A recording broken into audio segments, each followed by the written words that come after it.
Hi అమ్మ, రండి. Mutton చుక్క గీ రోస్ట్ని నేను ఎలా చేశానో మీరు ఒకసారి చూసేయండి. మొదట మటన్ వేసుకోండి. ఉల్లిపాయలు, పచ్చిమిరపకాయలు, కరివేపాకు, అల్లం వెల్లుల్లి పేస్టు, మెంతి పసుపు, సరిపడినంత ఉప్పు, సాంబార్ కూర కారం, veg and non veg curry masala, సరిపడినంత నెయ్యి వేసి ఇలా కలిపి మీడియం ఫ్లేమ్లో పెట్టి మూత పెట్టి మెత్తగా ఉడకనిద్దాం. ఇలా మీడియం ఫ్లేమ్లో పెట్టి మటన్ని ఉడికిచ్చేద్దాం.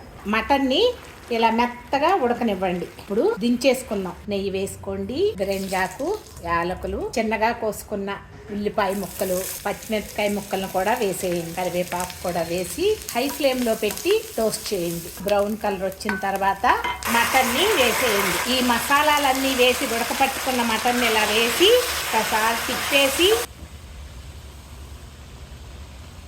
తగినంత మిరియాల పొడిని ఇలా అలాగా చిమ్మేయండి. కొత్తిమీర కొంచెం ఎక్కువగానే వేసుకోండి. ఒక్కసారి ఇలా హై ఫ్లేమ్లో పెట్టి తిప్పేసి మటన్ చుక్క గీ రోస్ట్ని ఎంజాయ్ చేసేయండి.